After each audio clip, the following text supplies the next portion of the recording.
has anything to say about the deindustrialization of this country.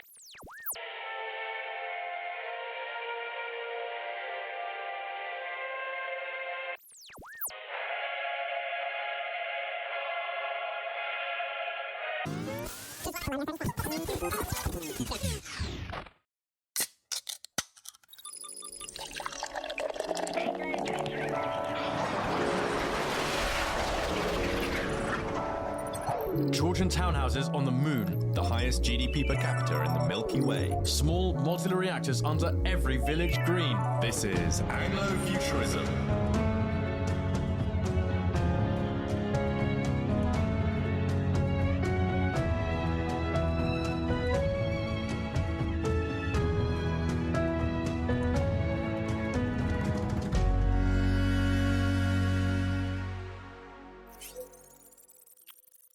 Hello and welcome to the Anglo-Futurism podcast. I'm Tom O. And I'm Callum Drysdale. And we've heard some potentially bad news, which is that the UK Space Agency is being rolled into the Department for Science, Innovation and Technology. Now, this has ramifications for me and Callum, who are typically fed and watered via shipments from the UK Space Agency. Although we are largely self-sufficient up here, growing everything from spinach to peas to sausage rolls in our labs, I still haven't quite got quinine production up and running. Running out of tonic water would be a fate worse than death, which is why we have rushed Peter Hague back up to the station on one of the final departures from Cape Carlion to help us make sense of what is going on. Peter, welcome back. Hello. Peter, you must be reeling from the news yesterday. Well, a little bit dismayed. We've still not got the full picture yet because we're going to have to see how this pans out. But on the face of it, yes, this is not good news. We had for 15 years an independent space agency. It was only founded in 2010 when was the British National Space Centre, along with our contributions to the European Space Agency and a few other things, were kind of rolled into a centralised executive agency attached to DSIT. But they had an independent management and budget, and now from April 2026 they won't. They'll just be another set of employees within DSIT. So yes, because that's basically the problem, isn't it? Right, that even though they say that the functionality will be retained, when you are part of an agency, you are vulnerable to budgets being shunted around. That, you know, people say this is one fewer Quango. That's quite a good thing. Not that one though. Not that one. No, it's like this sort of perverse case of they've managed to hit the one of the few ones that we actually rather like. I mean, it wasn't technically a Quango. It was still under government control. It just had. It's an arm's length body. Yeah, it's So that's right. If you have a shared budget within DSIT, even though they're not announcing any budget cuts now, it means that in the future it's very easy for them to lose budget to other DSIT priorities like life sciences, for instance. And there's also not going to be as direct a reporting line to whichever minister's in charge of this.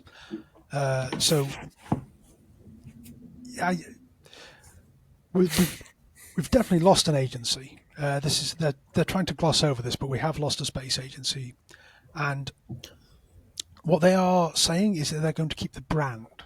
They're going to keep the name and the brand and this I think is quite telling, because to the government, I think space is just sort of a branding exercise for UK PLC. They have to sort of say, we're an advanced country, we have a space program. Look, it's even got a nicely designed logo, and then in sort of a cargo cult fashion, this will attract investment. And from their perspective, they want to do this while spending as little as possible on actually doing things in space. Yeah, I mean, it is classic attitude, right? That everything is a media problem, everything is a spin problem, everything is a communication problem. Well, maybe we should establish for listeners' benefit what the agency actually does, because unlike NASA, it's not putting people on the moon, is it? Not directly, no. It was doing some contributions to the Artemis program. What it tends to do is lots of little things, sort of fairly small contracts with industry, kind of trying to incubate various technologies and things. these are useful tasks, but they, on the sheer scale, it couldn't do very large missions into space. The entire annual budget of the UK Space Agency was comparable to what the Americans spend on a single unmanned probe. It's not enough. It was Chicken never feed. enough to it was never enough to have what you would call a savior space program, where you have humans going out into space and regular interplanetary probes and things like that. But what little we had, we have now, we are losing.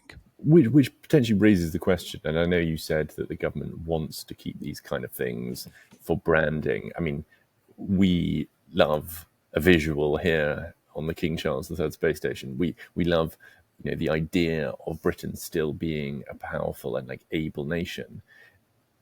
Is the argument here that actually we can't afford to do this, that this is actually not that important, or it is a luxury that we can't afford? Well, they definitely think it's unimportant. Every time they talk about space policy, they always talk about it as a means to some other ends. They talk about how space can be used to help monitor climate change or provide services to the military. And this is all true, it's all valuable, but they never understand the exploration, development and colonization of space as ends in themselves. And this is not to single out the current government, because there's never been a British government that has got this. Going back to the dawn of the space age, if you go back to the way they were talking about Blue Streak in the 50s and 60s, there's just a profound disinterest. Blue Streak was the kind of vertical launch one, right, that we just got rid of? No, or was that Black Arrow? So a little history here. Silly, I always get them confused. Blue Streak was the one thing was Black Arrow. That's the one that's on its side in the ceiling in the Science Museum in London. That was the only rocket we ever launched a satellite to space with, and we launched it successfully one time. We launched one satellite into space. It's still up there, by the way, and then abandoned it. The government abandoned it primarily because it wasn't a very useful launch vehicle. Had a very small payload, and in the 1970s we could not miniaturize payloads well enough for that rocket to have a lot of use. The real sort of missed opportunity was over a decade earlier with what was called Blue Streak. Now you can see one of those in the Space Centre in Leicester, in the main sort of vertical thing. This is the big stainless steel rocket they have there. This was a British development sort of parallel to the American Atlas rocket that launched John Glenn into space and flew a lot of their early probes. It was a slightly smaller derivative of the Atlas, imported a lot of the technology, but it could have performed some of similar missions if we'd have gone through with it. But when it's used as a missile, which is its original purpose, just like the Atlas, when it was no longer of use as a missile, instead of saying, "Oh, this is actually a very good launch vehicle," like the Americans did, our government said, "Oh, well, let's just throw it away." They tried to reuse it as the first stage of the Europa rocket, where we got the French to build the second stage and the Germans to build the third stage, and it was a misbegotten international collaboration that never successfully flew a rocket. But in every single test flight, terrifying idea. Yeah, in all the test flights, it was always the Blue Streak that worked. It was always one of the other continental upper stages that failed us. So we could have had a launch vehicle from Blue Streak, but again, there's never been a big interest from Westminster in doing this. Peter, this morning, I was chatting to a listener, friend of the show, Elliot Levy, who, by the way, is the author of the forthcoming book "Machine Power: The Rare Politic of Artificial Intelligence," and he has done some work with the UK Space Agency, some data-related work, and his argument is actually that bringing it in-house might help. Because at the moment, he says we haven't had time to check it with the agency themselves. Not all their roles are staffed, and there's quite high turnover. And perhaps kind of folding it into the kind of Department for Science might actually help the organisation function a bit better. He says they kind of talk about the right stuff. Fundamentally, they just don't have a big enough budget. So, as reactionary shock jocks, Callum and I have been like wailing and gnashing our teeth at this possibility of like our glorious space agency being taken away from us. But maybe this really is just like pencil pushing. Maybe it's not so bad as we thought. What do you think? Well, I mean, I have heard from people who used to work at the space agency, and one of them mentioned that it was hard to get things done as it was. So maybe it's easier to get things done as part of DC. But I think you've got the classic way to get things done is to fold yourself into a very large government entity, isn't it? Yeah, but I think the problem is still that it risks just being deprioritized as the country's budget woes just get worse and worse and worse. And I think I think it's a mistake by the government as well, from their own sort of self-interested perspective, because they're going to be facing the electorate again in 2029 in August. And if they're doing this, they are sort of publicly deprioritizing space and forgetting about it, and they think it's not going to cause many problems. But if you look forward to what's on the cards by 2029 in terms of space, like there will likely be humans who've returned to the moon to stay. There will be private space stations in Earth orbit. India will have sent humans to space with its own rockets, its own capsules. They'll be only the fourth nation to do so. And there's a good chance that there will be, by August 2029, when the election's due, there will be sitting on the surface of Mars a SpaceX Starship unmanned. Or a Chinese mission. Although there's already Chinese missions on Mars. But they might be first to get a man on Mars. Maybe not by 2029. I'm skeptical of that. They might beat the Americans to getting people back to the moon. Might. But I don't think they're not ready to go to Mars yet. They'll be faced with what will happen by 2029 is the government will be facing the electorate in the shadow of this raging international space race, and they will have to explain why they essentially quit it before it started. Yeah, I mean, it's the problem there, though, right, is that to be able to even join it, right, you have to imagine it, and you have to get excited about the idea of victory, right? You have to see yourself in a battle to do great things, and the problem seems to be that at the moment our eyes, the eyes of the nation, the eyes of government, are firmly fixed on their own, toes.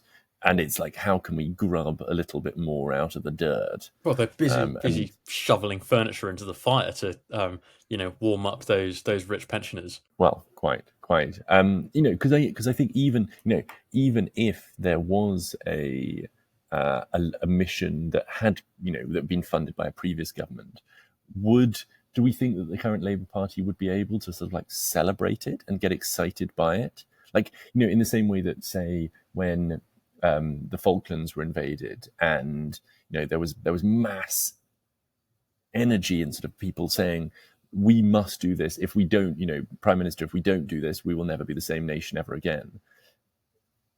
I think there is potentially an unwillingness on the part of the Labour Party to be able to seize that moment and say, yes, now is when we are bold.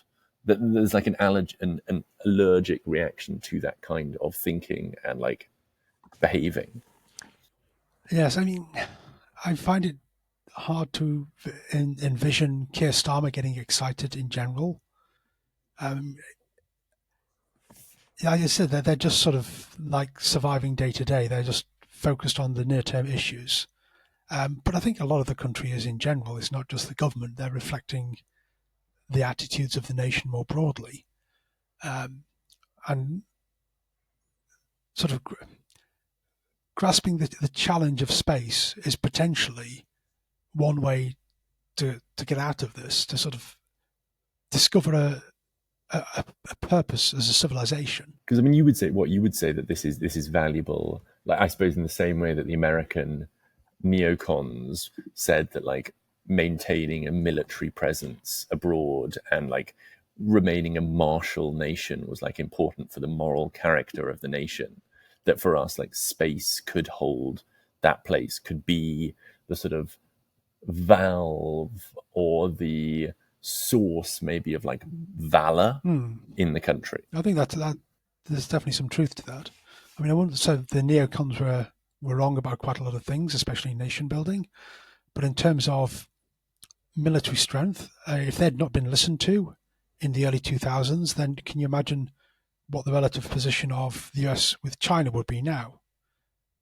Because back in 2000, the Chinese economy was a lot smaller, their military was a lot smaller, they were just generally less of a threat. And if they'd listened to the voice of sort of like, oh, it's the end of history, we can just disarm, and gone down that route for 20 years, their position now with respect to China, I think, will be very precarious.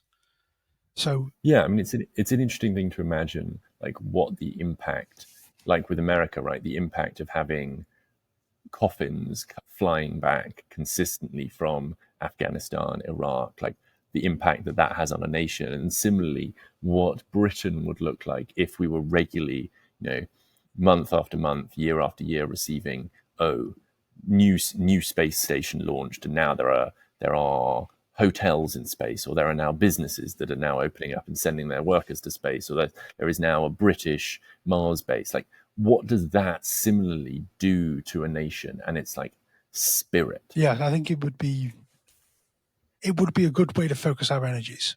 Well, I think look, Peter, obviously, just like you, I get out of bed every day hoping that today will be the day that the government announces that we're going to send a Brit to the moon. But contrary to the kind of tone of the discussion here so far, the track record of the Apollo missions is that actually normal Americans weren't that excited about it, and some actively disliked the it's not that thoughts that simple. no. No. No, okay. Well, I would be very glad to be disabused of this. So please put me to the sword. If you took polling at the time, the Apollo program was not very popular. Apart from a short time around the actual first landing itself, when it had majority support, there's a couple of reasons for this. One is that it was associated with the military-industrial complex and kind of got tarnished by proximity to Vietnam. The other was this very lazy argument about, oh, why don't you feed the poor with this money, which always ignores the huge disparity in size between any space program and any social program. It's always far more expensive to now feed the poor than it is to send anything into space. Yeah, and let's briefly put this into perspective for listeners. I think it's about a third of our GDP is spent on welfare, something like that. That sounds about right. And you want a massive increase in state spending that would be worth like 1% on space, that would be worth 1% of GDP, and that would be just like this kind of unparalleled multiplying of the money we put into space. I started a campaign called Penny for Space, which suggested the UK spend one penny out of every pound it spends, so 1% of government spending on space, the other 99% for all those valuable causes. And crucially, we get a very good rate of return according to kind of the history of investment in space. It's what I mean. It depends who you ask, right? But you get like very good returns working on kind of I think space it's about science. 7 or something. 7-fold comes back to you or something. In the US, you have countries like Fairchild who were producing all of the electronics for these big programs, who then spun out and actually generated them on digital age. Yes. But to go back to the Apollo program, it wasn't that popular at the time. But if you asked, for starting from I think about 10 years afterwards, you asked Americans retrospectively what they thought of it, it is universally popular. It is one of the most popular things that the government's ever done. This is, I think, the really, really interesting thing about so many of these, right? In that this seems to be a fairly universal, like repeatable experience where the good things, people aren't really able to recognize them at the time. But by mythologizing them and by creating the myth almost post hoc, and people can kind of criticize this and say it's fake. But we had Dan Tomlinson on the podcast, who talked specifically about, this is a British member of Parliament talking about how inspiring he found the Apollo missions and the US effort to go to the moon. And yet, as a legislator, sort of like unwilling to then go, oh, in that case, that's something that I could actively support and push for. So it's it is a sort of strange case of like passivity about it. Yeah, I mean, I think really, this is almost the definition of political leadership. You want to do things that will be popular in 30 years, instead of just trying to save your own skin and do things that are popular right now.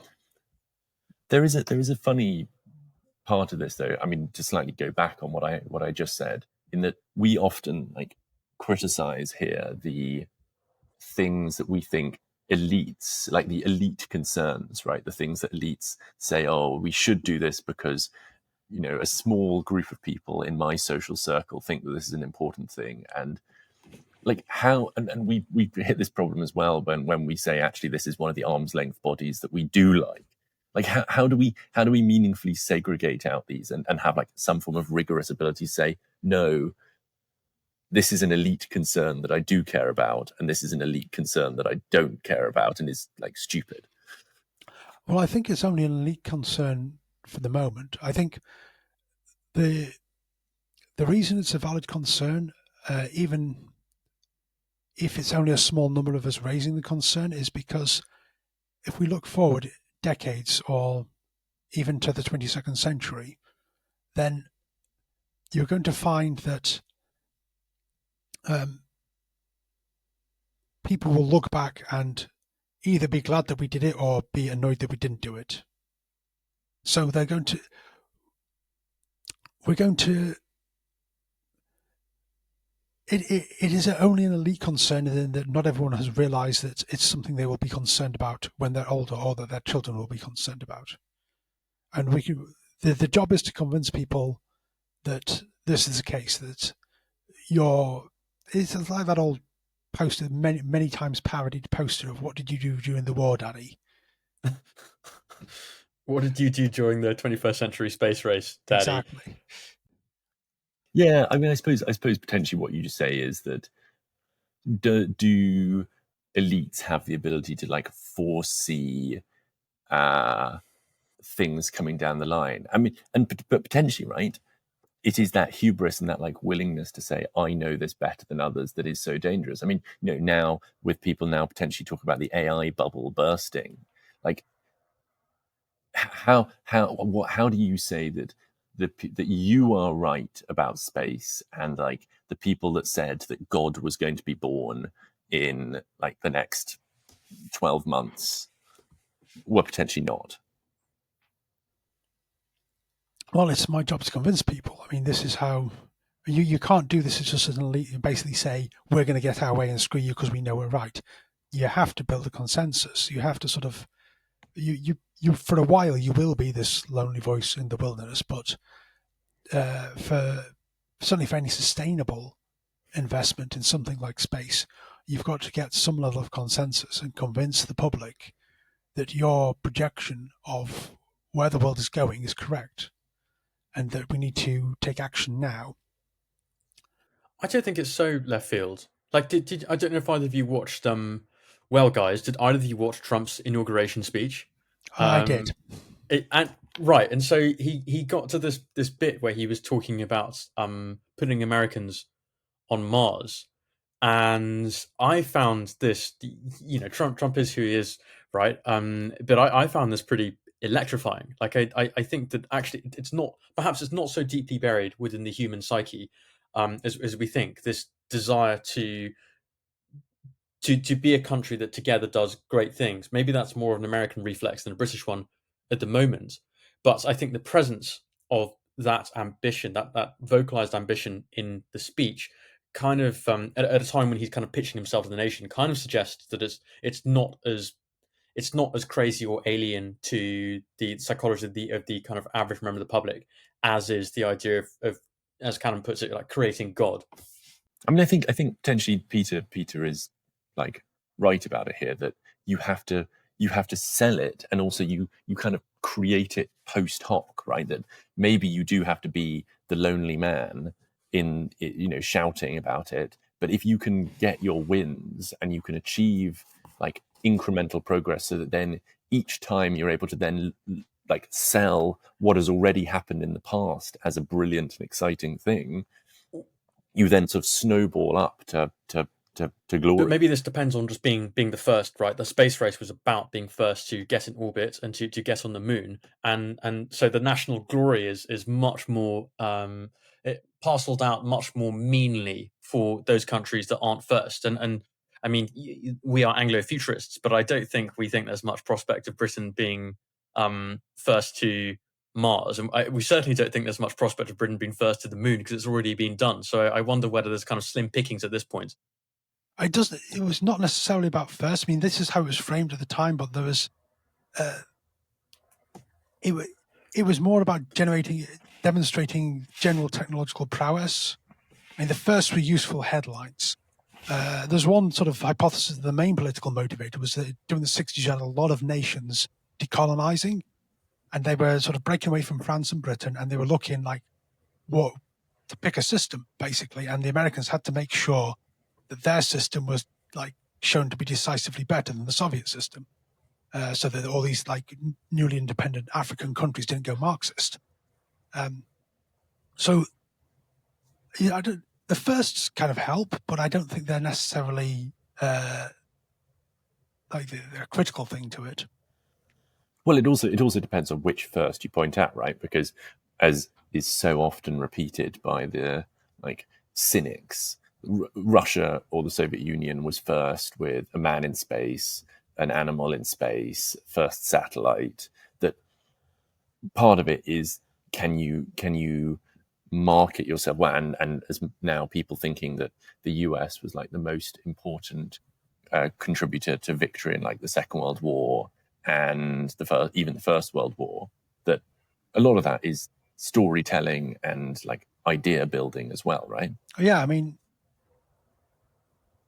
there are other ways you can tell the story, though. For instance, at the moment, the sort of one of the key metrics for space is how much mass you can put into space, because that's the big engineering constraint. The main reason the Soviets lost the moon race, there's many reasons, but one of the main reasons was the biggest American rocket, the Saturn V. They've got a Lego model behind me. The Saturn V could send 45 tons to the moon. The biggest functional Soviet rocket at the time, the Proton, could send like 3 or 4 tons. So they had a 10x advantage in just the amount of stuff they could send to the moon. So they won. SpaceX with their Falcon 9 are now throwing more mass into space than NASA did at the peak of the Apollo program. And it's doubling every 2 years or so. So it's following like a Moore's Law style trajectory. And this is something I talk about on my blog a lot. And you can sort of show someone this graph and say, look at this curve. This is going wild. And in the same way that the exponential increase in transistor count drove the computer revolution, it's very good chance that the exponential increase in the amount of mass available in space will drive a space revolution. Well, what about the exponential growth in flops used in LLM training, right? That's also an example of an exponential curve. That's going the wrong way, but space actually can help with that, because you can put your training centers in space. We could build up a giant. He's got an answer for everything. We can build up a giant Dyson sphere of. Just trying to throw anything at him, and the man just knocks it away without even breaking a sweat. Thatched Dyson sphere, yeah. I suppose as well, actually, it just occurred to me about your point about being first, right? Like the Indians are also very good at like getting excited about national accomplishments that they're not the first at. Like they're very good at saying, now we've launched a rocket into space, and there's a classic image that goes around Twitter, which is we've mined 1 billion tons of coal, which is always ironic, but is like an example of them like mythologizing moments in their history or in their progress as they move and like into what they see as like becoming a developing nation. I suppose the problem is we're slightly allergic to thinking of ourselves as a developing nation, so we're like unwilling to like get excited about tractor quotas or tractor production and being up. Yeah, we just have to kind of convince the electorate that we are in fact a third world country again, and we're starting from zero. I mean, yeah, I don't think it bothers the Chinese at all. They won't be first on the moon. I mean, to them, they understand that they've been playing catch up for decades. So to them, it's like, oh, now we can do what the Americans did in 1969. So this is sort of proving, and even if like the Americans beat them like by a year, if sort of like it's going to sort of demonstrate in their minds that they've drawn level. Yeah, but at some point, right? Then the question is, can they start beating them, right? Because like their first derivative in like their growth is faster than the US one, and that's the exciting thing. They've been able to close the gap in sector after sector. But at some point, it's no longer enough. Being like I mean, they're already working, a year later, they're already working on several reusable launch vehicles that have a more than passing resemblance to Falcon 9 and Starship.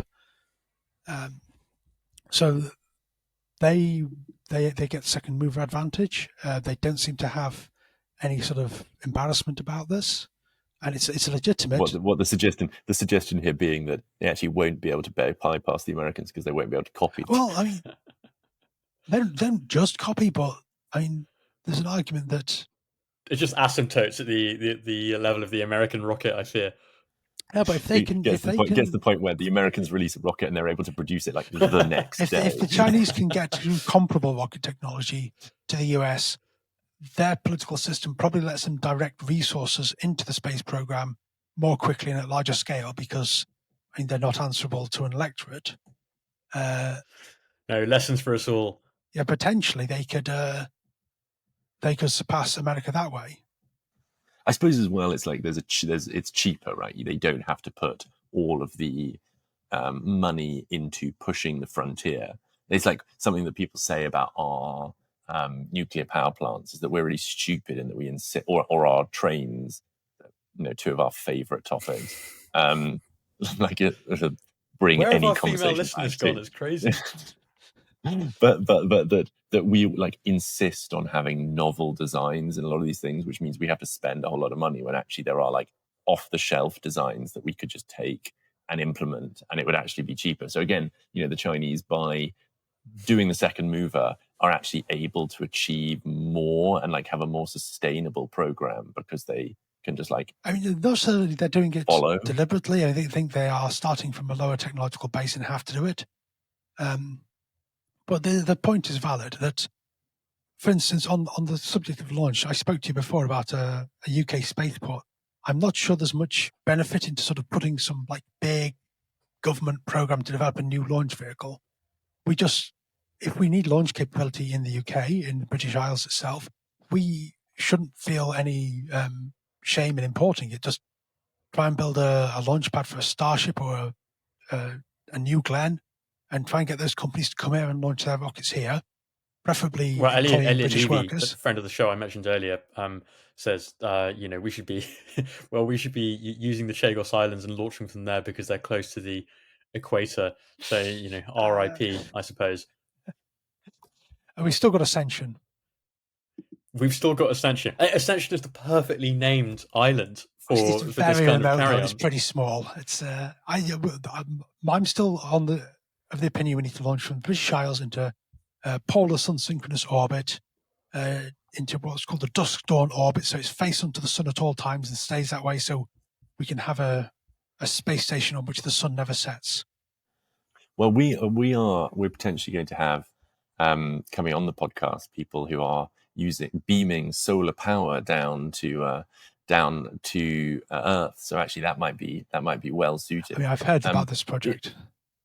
I mean, it might. I think as well. I'm now just thinking what you said about the bringing capabilities into Britain. That there are basically two strategies, right, to develop technologically, is that you can either hold out for some generational innovation and entrepreneur, hope that they emerge in your country, and then hope that they don't leave and go to somewhere better.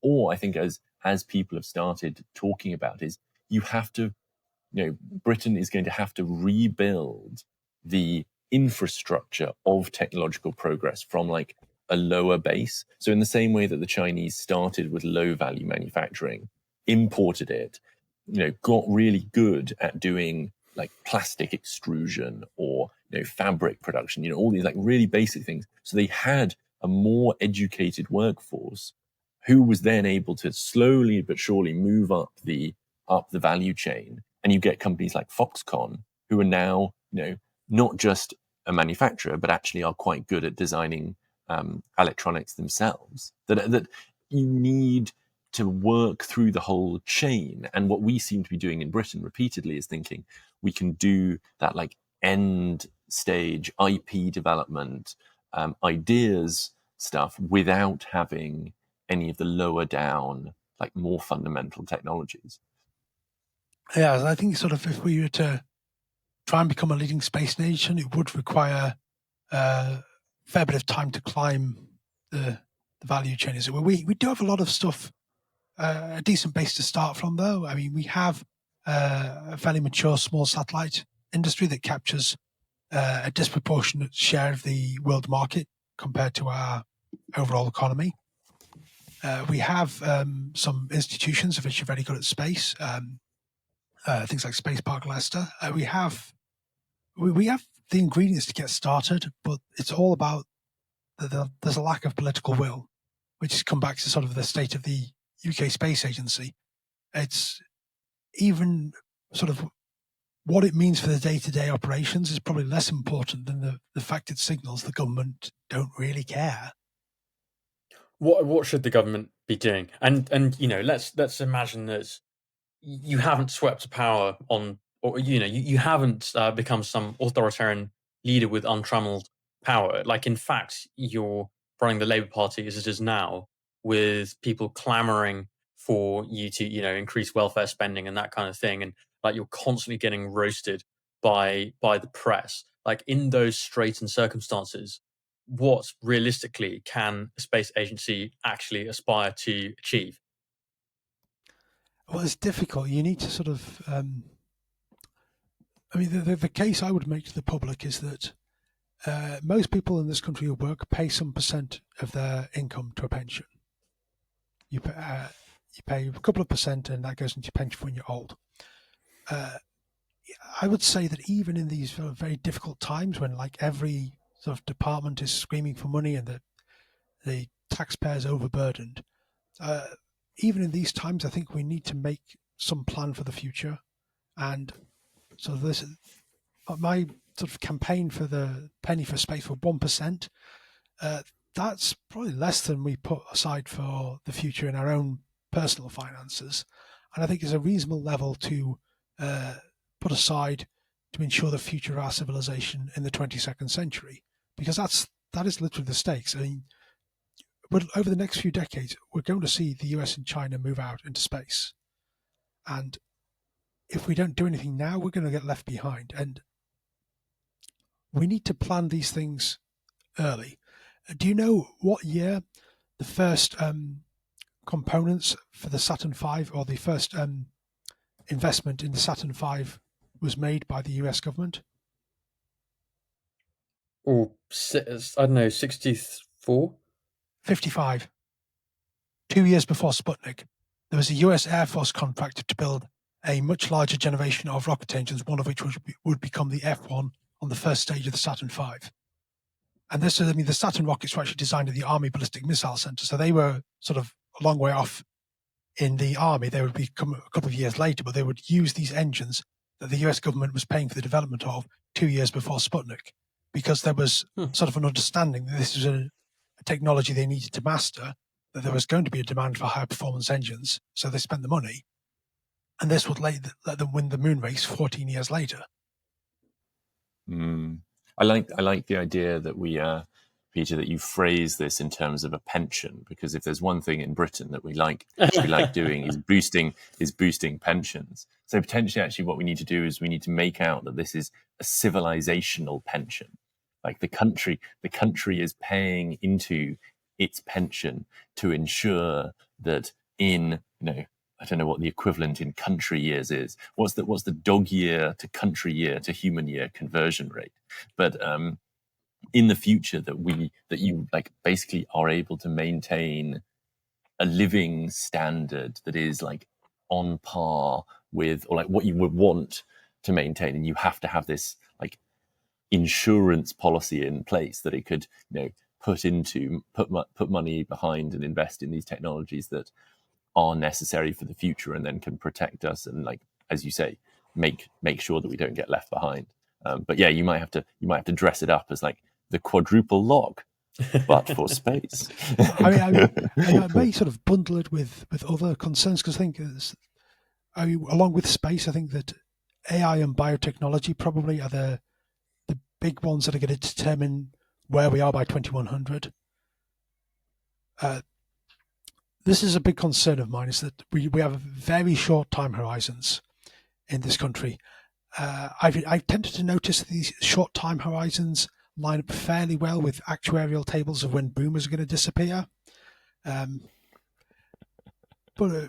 from my perspective, I'm looking forward to the 22nd century already. And if my two sons live as long as my grandfather did, they'll both be around in the 22nd century. So this is not science fiction. This is not far off. This is like, what is the country going to be like for your children and grandchildren who you're going to meet? Yeah.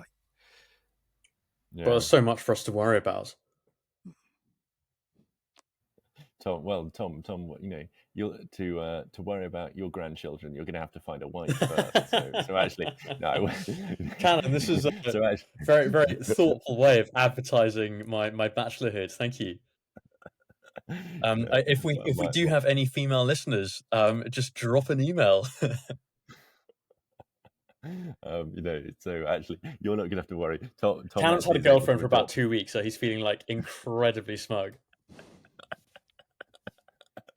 Tom's not going to have to worry about the future. Tom can adopt full boomer style, like spend it all now because he doesn't have to worry. But you're right. For God's sake, as a person with longer time horizons, this is just Peter, outrageously rich from Callum. Have you asked your girlfriend about the 22nd century yet? You need to have the conversation. Actually, it's a good point. I'm speaking out to her now because she's definitely going to listen to this. She's going to dump you as soon as she listens to this podcast.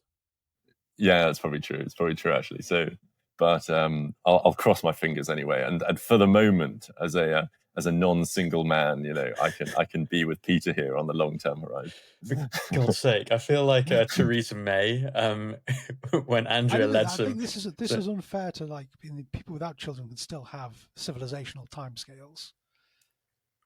Okay, so you think that actually, even though the boomers did have the children, that even having children, they were still. No, it's not a guarantee, but I mean, it's the way I think about it. I think a lot of people can be helped sort of get to where I am if they have children by saying, well, you just ask them to project out how long their children will live, and sort of people don't realize how far into the future their immediate family will extend sometimes. I mean, I think even like yourself, right? I mean, I think I'm the youngest here on this call, but I still think that we have, we like all of us probably should expect to live for another 40, 50 years at minimum, like 60 years. I mean, there is quite a lot of things that can happen if you map onto, the 20th century or even, the latter parts and then into the 21st century, that there's a lot that can happen. And it, as you say, 14 years to the Saturn V rocket. Why, as Nick Clegg said, we can't invest in nuclear power stations now. It'll be 10 years' time. Like, you're still going to be alive in 10 years' time. But no, he wasn't in politics in 10 years' time. He had a cushy job with Facebook. So it was no longer. Yeah, well, yeah, maybe that's. Yeah. But Peter, you could die on Mars if you wanted to, if you're correct about the rate of change in the space industry. I know you don't want to because you're not walking the walk because you have kids who you don't want to abandon. Well, I think also I actually prefer a lot of these large rotating O'Neill habitats nearer to Earth. I thought you were going to say you prefer Earth, and I was like, oh my god, cancel the broadcast. He's gone out of character, but no, an O'Neill cylinder, very very on brand. But the these are the kind of things that people just think you're silly when you're talking about them. This is just nonsense.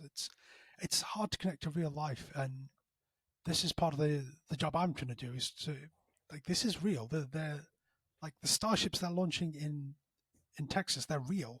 Like, remember the fifth launch in October last year? This is the first time they caught the booster. Yes, Like yes, a incredibly glorious amazing moment. I actually think this may have had a part in swinging the US election, because at the time Musk was sort of really tight with Trump. Yeah, So yeah, this yeah. became part of his pitch to America. But this is what I was alluding to earlier. This is, you know, the kind of I think part of many of us wants a society to be not only about kind of all the things that Western democracies do at the moment, but also achieving great things together. Like I personally found that like very inspiring, and I certainly wasn't the only one. And I think this is something that is perhaps dormant in the British psyche at the moment, where governments are simply seeking to kind of like paper over division and ensure that like welfare recipients like aren't so angry that they're like turning up at Westminster with pitchforks. Like, but actually, there's like, and I know you write about this. There's perhaps a more profound thing that governments can be doing, which is leading the way into feats of greatness. Like that, you know, that's what I want my taxpayer money to do. But it requires like homogeneity of like cultural vision, right? Like the problem is it requires a politician to be able to say, when I like say X, I can reliably like model how it will be responded to.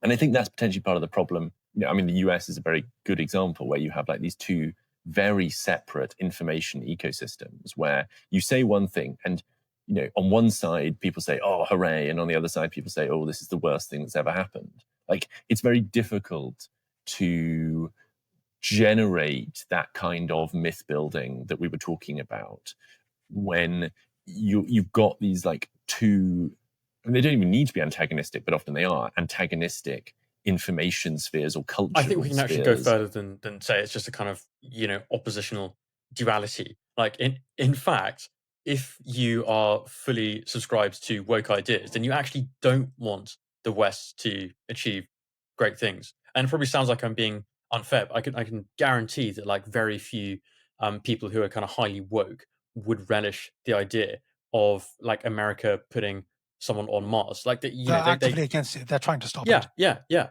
using so environmental when you have legislation a big to portion block of society that like actually doesn't want to, they don't they don't love the civilization that they're from, and they don't love large aspects of it. This is, you know, what I'm saying is that this is terrible for space programs. The reason you can't have rockets anymore is because of woke. Well, I mean, there's people on the right who want to destroy civilization as well. But both sides seem to think that once civilization is destroyed, that these sort of weird basement-dwelling shut-ins will rise from the ruins and build their utopia. Probably not. Hey, no reason to slander us. But I mean, that kind of unity of vision that does exist in the UK. I mean, if you look back to the much vaunted 2012 Olympics opening ceremony, in a very different way, it kind of captured that. A lot of people I think that's true. I mean, obviously, snarky about this, but yeah. And also, the NHS, by the way, was not that popular when it started. The BMA was very against it. Yeah, the BMA was against it, yes. No, I think that's right. But I still think that potentially we are moving in the direction of like a more fragmented, like cultural sphere. I hate to bring it all back to immigration, but like, can you imagine like recent arrivals, like getting really into the idea of a space program? Maybe I'm being very unfair. But I don't think you even need to. Like, I don't think Boris way for the moon for a new moon landing kind of campaign. But I think more you can just say that actually the problem of the 2012 vision is that now it's like already it looks like quite quaint. I think it was directed. I think it was quite directed at the sort of older generations. I think millennials and older. It was bordering on nostalgia when it happened. Oh, I mean, you know, woke confession. I actually enjoyed it. I enjoyed it as well. I mean, there's something. No, I think a lot of people did. But I think now people looking back would regard it as like unbelievably that worldview has optimistic. done terrible damage to the country. I think that is clearer now than it was then. But but it shows that we've potentially got that sort of spirit in us to sort of think beyond just immediate self-interest, and sort of share a vision for the future we want, and to plan for it on decade or perhaps even a century timescale, which is what. Because I suppose actually you're right, that it is actually that similar form of myth building, that like the success of 2012 was that actually a myth was made. And whilst we know, you can say, people now will say, oh well, it was kind of fake and not real and like papering over cracks. At the time it was massively well received, so actually potentially it demonstrates that you can do that kind of myth building. You just have to do it well, right? It's got to have a track record of success, I think. Well, I think this, like I said, this is going to be easier as we go on. Like by the time of the next election, this is going to be a lot easier political discussion from my side of things, because there's just going to be so much more physical evidence of the direction of travel and the need to do something. I mean, there's a profound level of sort of ignorance of what's going on for various reasons. Like most people don't seem to know that we are about 7 months from the first humans orbiting the moon since 1972. And the rocket that is going to fly this mission is currently stacked in the vehicle assembly building in Florida. Next couple of weeks, they're going to put the capsule on it. They're going to try and roll it out to the pad by the end of the year. And they're aiming to launch February to April. Surely, this is still the space launch system, right? Yeah. I just find it inconceivable that they'll be putting someone in orbit around the moon in 7 months. They will. They almost certainly will be. Right. Are there test flights that have gone well? There's been one test flight. It went well enough for NASA. There were some issues with the heat shield. They think they've got that sorted, but they're going for it, and hopefully all will go well. But one is reminded of the poor taste joke made after, what was it, the Apollo 15 or 16, the one that blew up? Apollo 13. Apollo 13, that's the one. The what does NASA stand for? No, I think you're thinking. No, that's need another. That was 7 Challenger. astronauts. That was. That's Space Shuttle. Oh, Callum. Poor taste. Well, as I said, poor taste. But surely the problems with the heat shield, that feels pretty fundamental. There have been criticisms. This is a program that has come under intense criticisms for its technical execution. It's being late and over budget. But going back to something you said earlier, assuming this goes well, and I really hope it does, and this will be looked back on as a monumental mission. People will forget about them being chewed out by the Office of Management and Budget for cost overruns.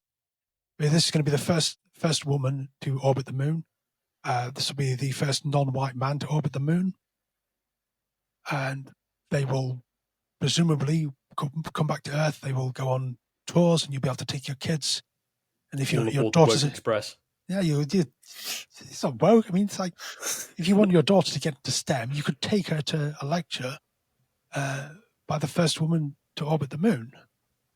Yeah, I can't wait. I can't wait. You have to get yourself a daughter first. Oh, for God's sake, the amount of crowing for having had a girlfriend for like a fortnight is. But people don't.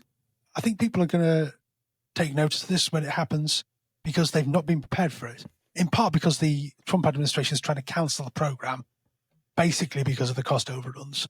And then hope that it sort of put it more through SpaceX. Yeah, and it's a limit to sort of NASA can't really sort of shout from the rooftops what they're doing.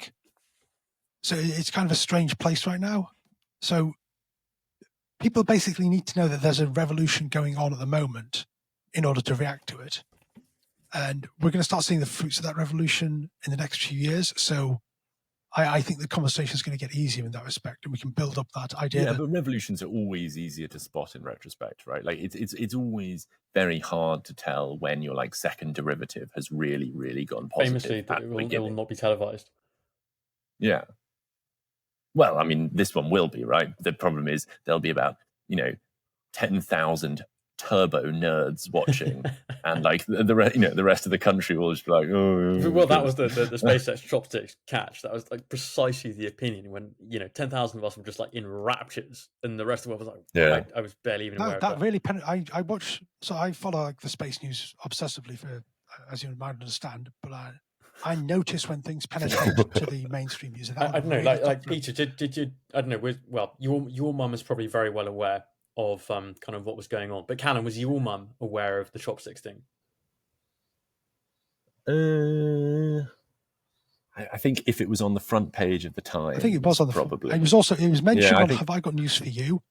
At the time, the government was doing some kind of business conference thing where they get like foreign investors to come in and like talk business stuff, and they were basically they'd not invited Elon Musk, and the news were having a go at the minister for this, whilst on the other side of the screen displaying a video of the booster catch, basically saying like, why are you inviting the guy who did this?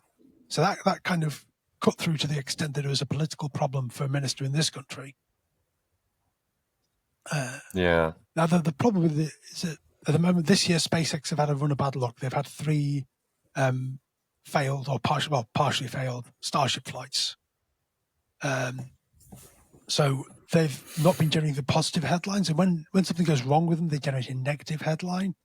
Certainly in the sort of more hostile parts of the press, and you genuinely get people saying, SpaceX can't get a rocket off the ground without it exploding, because if it doesn't explode, it doesn't appear in the Guardian. So, but you've been quite good at, like, I think I've seen you sort of opposing people who are just like obsessively antagonistic about Elon Musk, and like even if you dislike the man, his like technical feats must still count for something, and yet people seem like determined to cast like everything as like fraudulent or like chance, I suppose. Yeah, or the government, the US government's paid for it. The US government did assist SpaceX, but they assisted a lot of companies, and none of them have done what SpaceX have.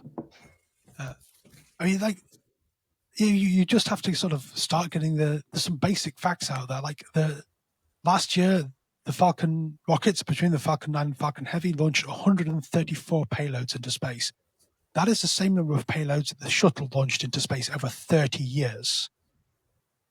And just, so it's an education. I think once people comprehend the kind of things that are happening, that it won't be that hard to build a consensus beyond a bunch of, as you say, turbo nerds. That we need to play our part. We need to have a dedicated space agency with more ambition than the UK Space Agency has had. We need to get moving and build something as a civilization. So if you were running the UK Space Agency, or Tom, was that what you were going to say? I was about to ask exactly the same question. I'm aware that Peter has to catch his capsule back to Earth, but maybe we can coax this answer out of him before he goes. Well, I don't think I would like to run the UK Space Agency, because it's doing useful things. And that is why it must be you, Peter, to quote Marcus Aurelius. It's doing useful things, but and perhaps it's better in the long run than it is just a part of DSIT, which is just engaging with business and doing its current functions. But we might need a new UK Space Agency that has a more sort of mission-focused outlook, that has a big project. And the one I always think would be good for this country and for our partners in Europe is to build a true space habitat in low Earth orbit. Well, a second one after the King Charles III space station. Yes. But like the difference between a space habitat and a space station, as I say, a space habitat is a place in space you can live. A space station is a place in space where you won't die. The ISS obviously falls into the second category. You can't live there long term. So we'd want to build something that rotates to produce gravity. Rotates to produce gravity, that has radiation shielding and all these other things, so you can just move there. And this would be our sort of first stepping stone, and it would take a long time, but this would be attainable for us, and it would it would be a good way to continue Earth orbit exploration once the ISS is retired, because the US is somewhat backing off from that aspect. They've not got much interest in maintaining a permanent base in Earth orbit anymore. So this is somewhere where the UK, along with our European partners, we could step up and we could sort of take this to the next level. Well, Peter, perhaps the next time we meet, your third appearance will be in the King William V space station. And between now and then, where should interested listeners go to read more of your work? Is it still the excellent Substack Planetocracy? Yes, planetocracy.org. You'll take you there. You follow me on X, where I post fairly regularly. But yeah, It's where you go if you want the real inside scoop on the turbo nerds. Oh yes, there are a lot of turbo nerds, especially in the conversations I'm in. Many turbo nerds. Some of them might even be present on this call. There is no greater compliment or title that I can bestow upon anyone. So it is a brilliant company to keep. Peter, we will let you go. Thank you very much for coming and joining us again. And thank you to all our listeners. And I suppose follow us on Substack and Spotify and Apple Podcasts, and keep listening. Thank you very much, and goodbye. Thank you, listeners. Cheerio.